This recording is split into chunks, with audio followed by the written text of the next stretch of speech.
In the news tonight, increasing COVID-19 cases concerning limited capacity at FEMAT Hospital and Ministry to relook at strategies following talks with WHO. From the studios of FBC Suva, Edwin Nana.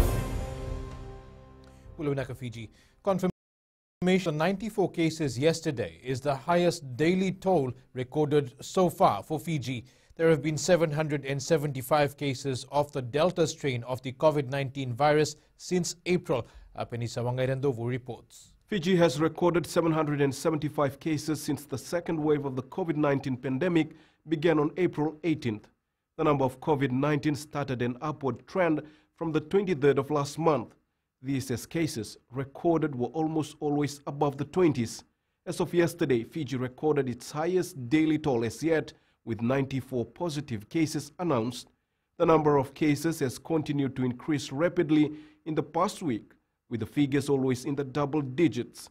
There have been 169 recoveries during this second wave and 2 deaths. This has brought the total active cases until yesterday to 604. Some clusters of concerns include Navy, CWM and Nawaka clusters. There have been 119 cases linked to the Navy cluster, which was first detected on the 25th of last month. Cases from the cluster of the Colonial War Memorial Hospital are now sitting at 82. This is in a span of 9 days since it was first identified. The hospital is now a COVID facility, with other services moved to the FEMAT Field Hospital set up in Laudala Bay. The Nawaka cluster also continues to spread and has even led to the lockdown of the Nandi Hospital. The Nandi Hospital is now on its 11th day of lockdown after a staff who resides in Nawaka was positive for the virus. Fiji is now listed amongst nations such as Canada, France, the United Kingdom, and the US, who are now faced with a more infectious Delta strain of the COVID-19 virus.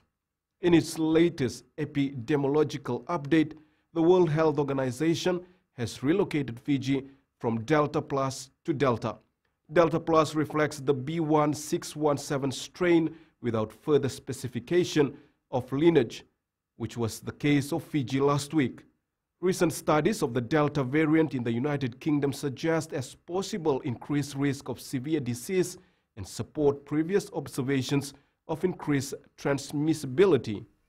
Apeniso Ngrandobu, FBC News. Precautions are being taken to protect the Health Ministry's field hospital in Suva from any exposure to COVID-19. The Fiji Medical Emergency Assistance Team facility at the Vodafone Arena in Laudala Bay is now the hub for medical services in the Lami-Nosori corridor. However, senior ministry officials have advised that FEMAT can only cater for so many patients. This field hospital can admit 50 patients at any one time, with another 15 beds available at the Tamavua Tumi Hospital. Obviously, it's not perfect, not exactly what we would have had if we had CWM up and running. But this is the capacity that we have right now. Dr. Tundravu confirms surgeries are being conducted at the Pacific Eye Institute and on the MV Vevueti medical vessel, but only when necessary. This is in relation to emergency services. As you know, during this time, we are not providing elective services. Capacity at the field hospital is limited, and officials are worried services could be strained if large numbers of people turn up. Patients and individuals who have milder illnesses to present to the nearest health center, from where they will be assessed, and if they need any advanced care or emergency care, then they will be directed to the FEMAT or to CWM Hospital. The FMF gymnasium is also on standby for an additional 50 beds if need be. The Ministry of Health is reviewing some of its strategies to be able to contain the further spread of COVID-19 in the country. Permanent Secretary for Health Dr. James Fong says following discussions with the World Health Organization, the ministry is reinventing some of its strategies. Kritika Kumar reports. The permanent secretary says they are facing challenges as some Fijians are not compliant with the measures in place. We are seeing that every time we think that we have gotten to the closest we can to the goalpost, something else happens. Some social gathering especially is one of the biggest one that tends to help move the goalpost further away and make us go chasing after our own tails. Dr. Fong adds because of this, the health professionals are also losing their morale. We, as health professionals, we can only deal with what we got. If people make it bigger, then of course we have to keep chasing. And in due course, after a while, we'll have to start changing the way that we deal with our strategies. The chief medical advisor says their team have been able to respond to the situation as the health facilities are being compromised. We are keeping a close eye on it and making sure that our numbers are severely compromised to the point where we are not able to provide the services. The permanent secretary says the number of primary contacts has increased and has forced the ministry to relook at its containment and quarantine strategies. Kritika Kumar, FBC News. And Talay Matay-Rakula joins us live now. Talay, does the ministry have enough manpower on the ground to fight the COVID-19 vaccine outbreak? They are aware of the increasing number of cases emerging from the Lani Nursery containment zone, and he says that this is very concerning. He says they have enough manpower on the ground. However, Fijians need to play their part in order for Fiji to win the war against COVID-19. While they are faced with certain challenges, the ministry is imploring the public to act responsibly. Dr. Tubrava says as of today, a few schools and hotels have been turned into quarantine facilities. Edwin. Nakatale. The government's vision to supply 100% of energy from renewable sources by 2036 is coming to fruition. Prime Minister Voreqe Bainimarama today signed an agreement on the sale of 44% shares of Energy Fiji Limited to Seven Pacific Limited. Ritika Pratap reports. The Prime Minister says their aim had always been to secure a strategic investor in EFL who would align Fiji's energy sector to international best practices. As one of Japan's largest utility companies, we are thrilled that Chungoku will be bringing their knowledge and technological expertise, particularly in renewable energy, to our shores.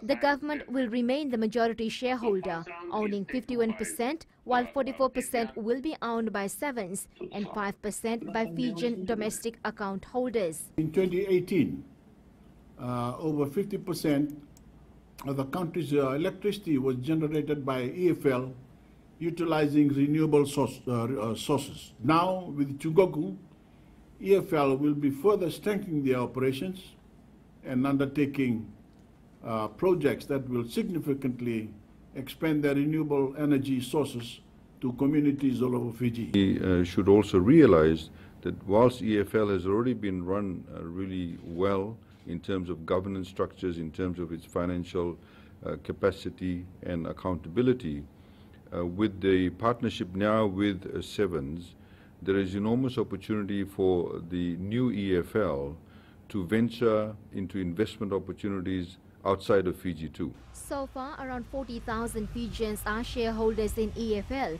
who have received over 7.2 million shares in EFL, while a balance of 17.7 million shares is currently held in the trust by Central Share Registry Limited for future EFL customers. Ritika Pratap, FBC News. Up ahead, villages in Naitasiri implement stricter measures, and frontliners seeking psychological support.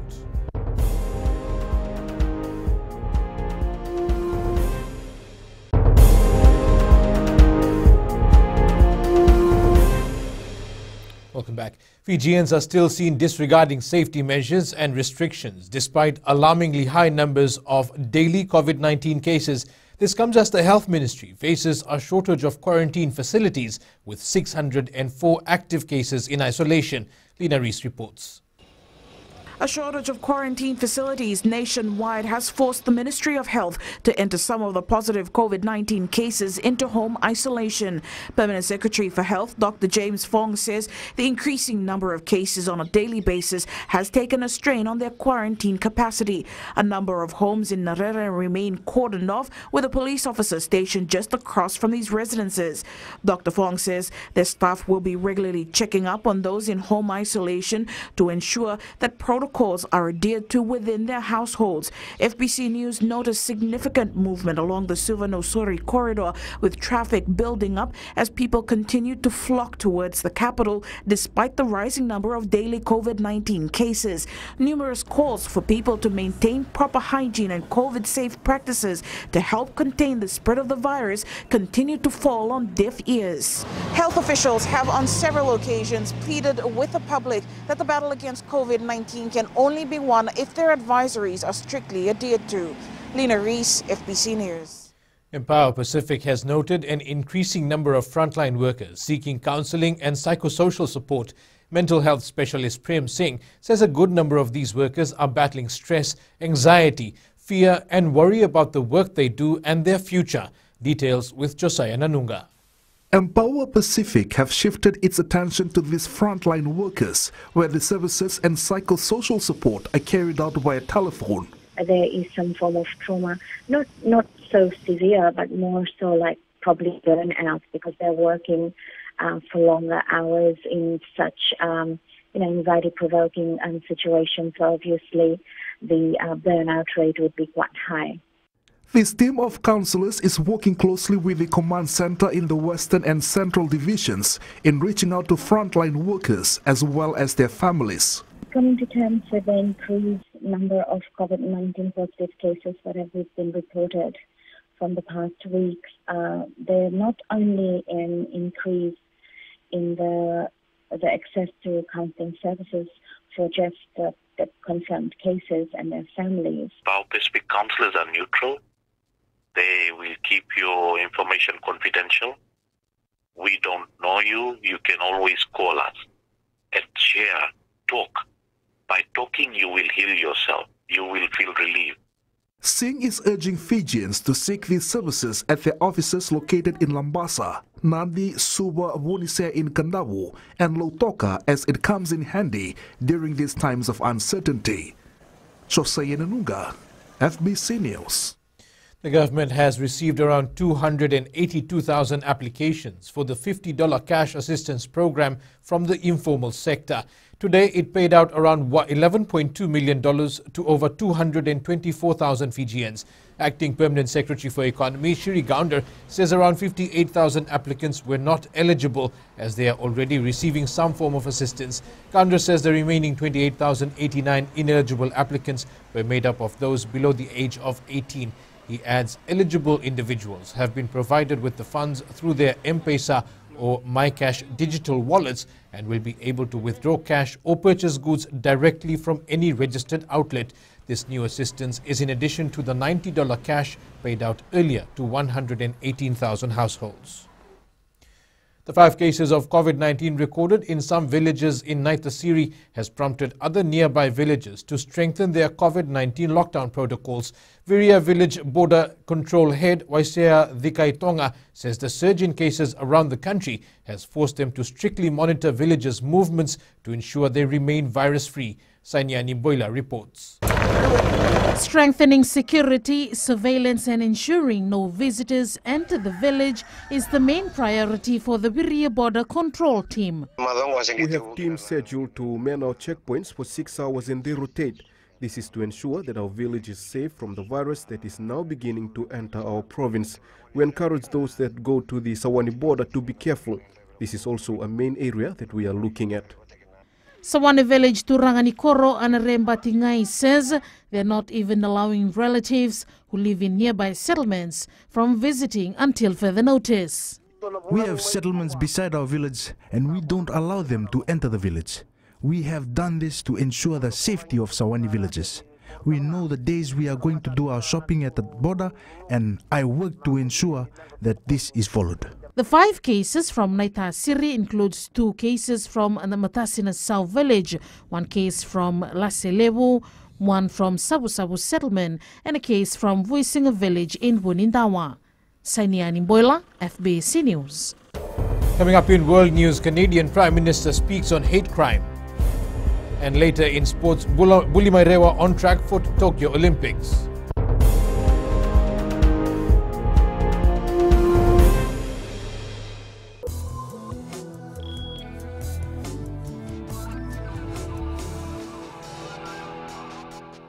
Colgate-Palmolive has today joined the supporting chorus to assist those affected by the COVID-19 pandemic. Through the Fiji Red Cross, the oral care specialists are mobilizing to donate 50,000 oral hygiene kits to local shelters, healthcare facilities, school districts, and public safety organizations. The company says around this time of the year, they would have been gearing up to celebrate Colgate's National Toothbrushing Day by distributing oral care hygiene kits and providing oral health education to schools and communities. Colgate's global oral health education program, Bright Smiles, Bright Futures, has evolved since its launch in Fiji in 1993, from being a primary school program into Colgate's leading community social responsibility, reaching the whole Fijian population. It says good oral hygiene is also critical in this time of the COVID-19 global pandemic, especially in vulnerable communities. That this is help from Colgate is for us really good and supporting our work, because it doesn't only target one group of people, but rather the whole household. We want to ensure that you are able to still smile while you're at home for a while. The Suva Retailers Association, with the assistance of the Ministry of Commerce and Transport, is resuming limited services via online and digital platforms. Association President Jitesh Patel says members can begin intensifying their online operations while ensuring all necessary protocols are met, especially for delivery of products. He says this is an effort to stimulate economic activity by the government. Patel adds the operation will provide an opportunity to increase and explore online sales and shopping experiences for customers. Customers can still call the stores to find out more about the range of products available and make other payment arrangements such as M-Pesa. All members are reminded to adhere to all necessary COVID-safe protocols enforced by the Ministry of Health and Medical Service and the Fiji Police Force, such as wearing of masks, use of the Care Fiji app, maintain social distancing, and restricting any and all unnecessary movements.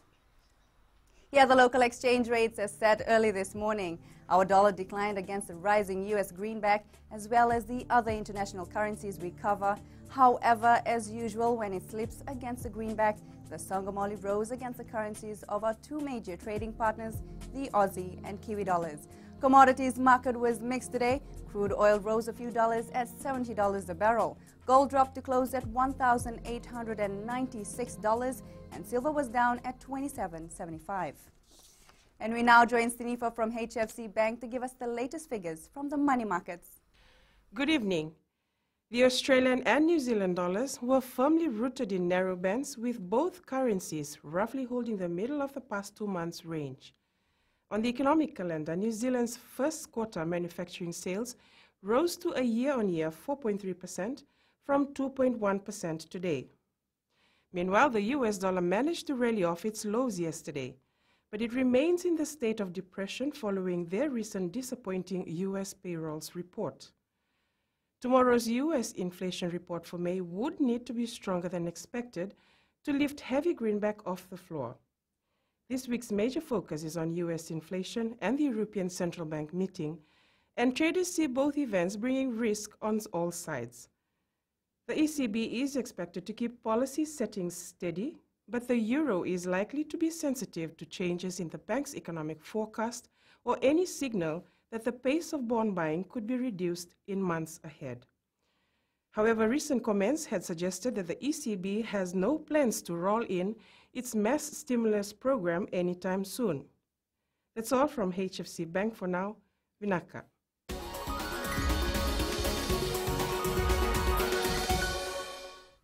The multi-million-dollar hub in Wayavi Lautoka is expected to generate economic activity once it opens.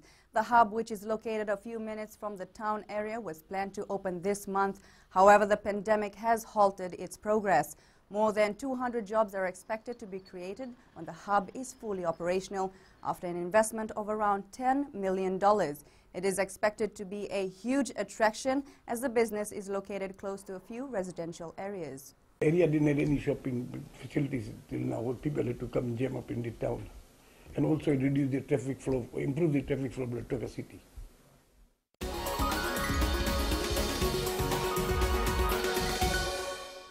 And that is the latest from my end. But coming up after the break, Daikoku Restaurant takes innovative approach for its customers. Stay with us.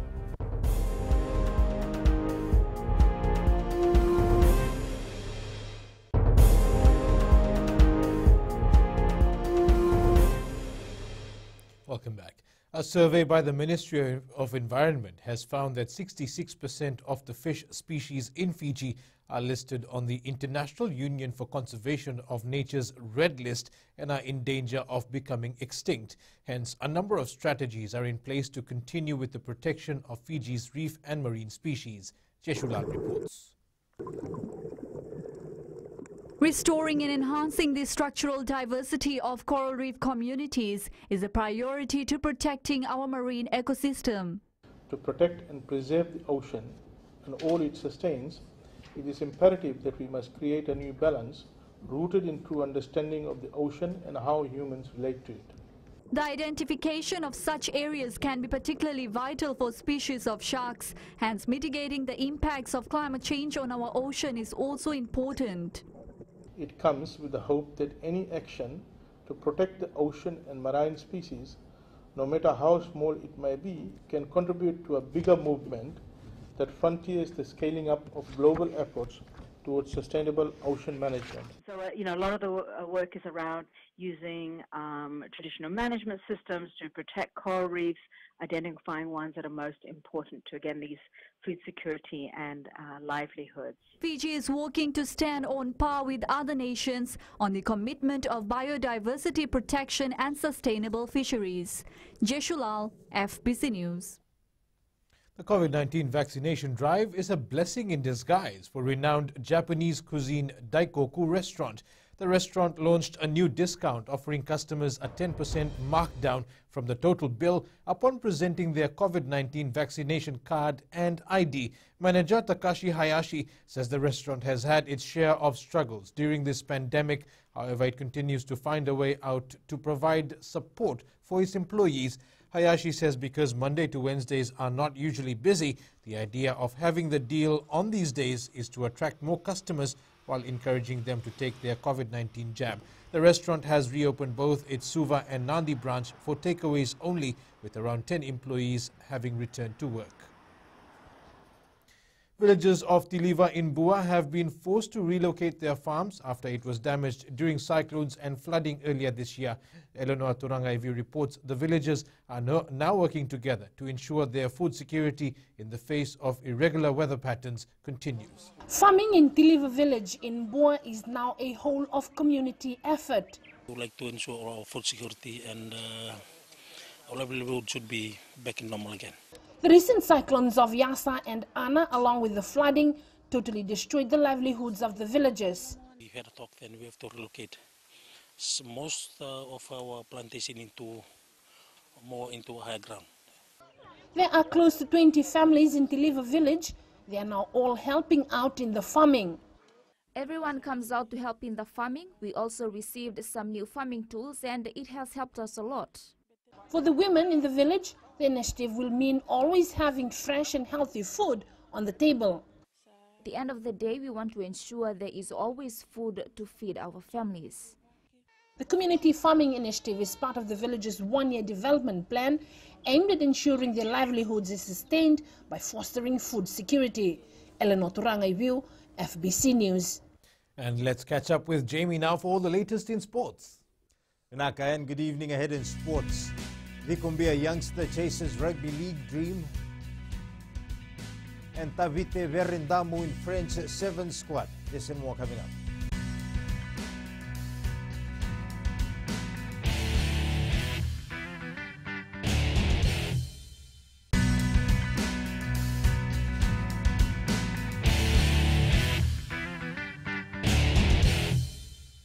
Another Fijian is working his way up the ranks in Australian Rugby League and aims to one day make a name for himself in the NRL.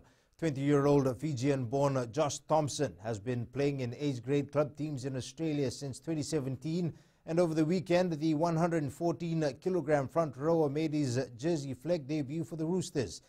The dream of playing at the Olympics is a step closer for Fiji-born France Sevens rep Tavite Verindamu.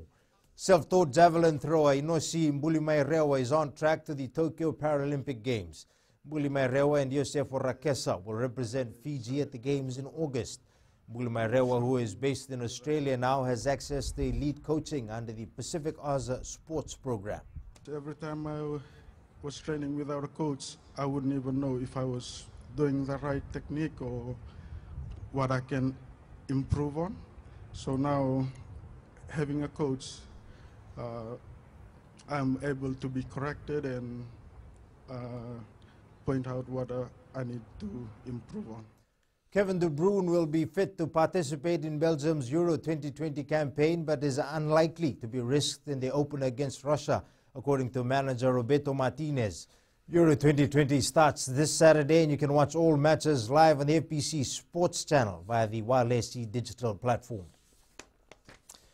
Now, one of the most anticipated matches kicks off tonight, Game 1 of State of Origin, and a suggestion of a gentleman's agreement to limit soft penalties has been rubbished by past and present New South Wales players. That's it from Sports Tonight. Coming up in Weird and Wonderful, the story of two Siberian tiger cubs born in a Polish zoo. This and more after the break.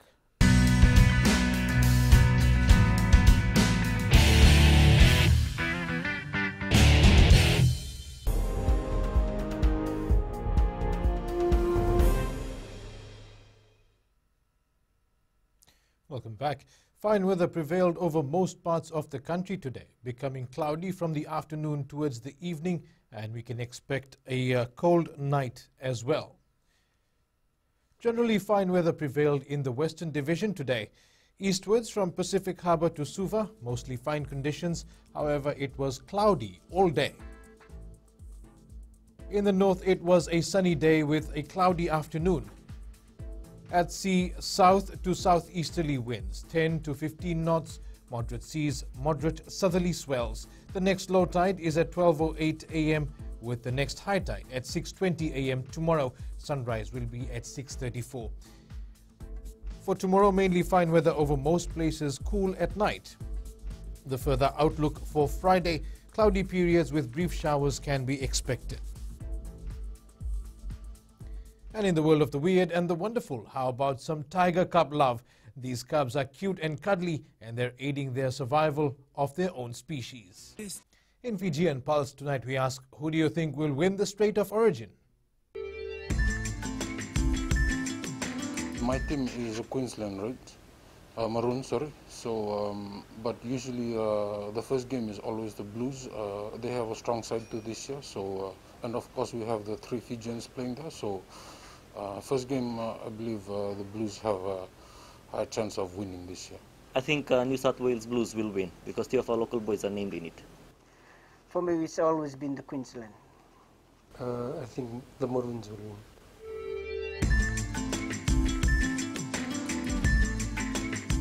Recapping our main stories, increasing COVID-19 cases concerning limited capacity at FEMAT Hospital, and Ministry to relook at strategies following talks with WHO. For these stories and others, you can tune in to our sister radio station, Gold FM. To our poll question this week, we are asking, should those spreading misinformation about the vaccine be charged? Visit our FBC News website to answer.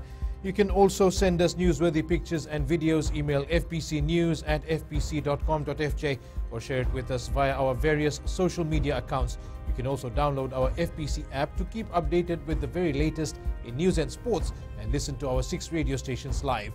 That's your news this evening. I'll see you again tomorrow. Until then, stay safe. Modemanda.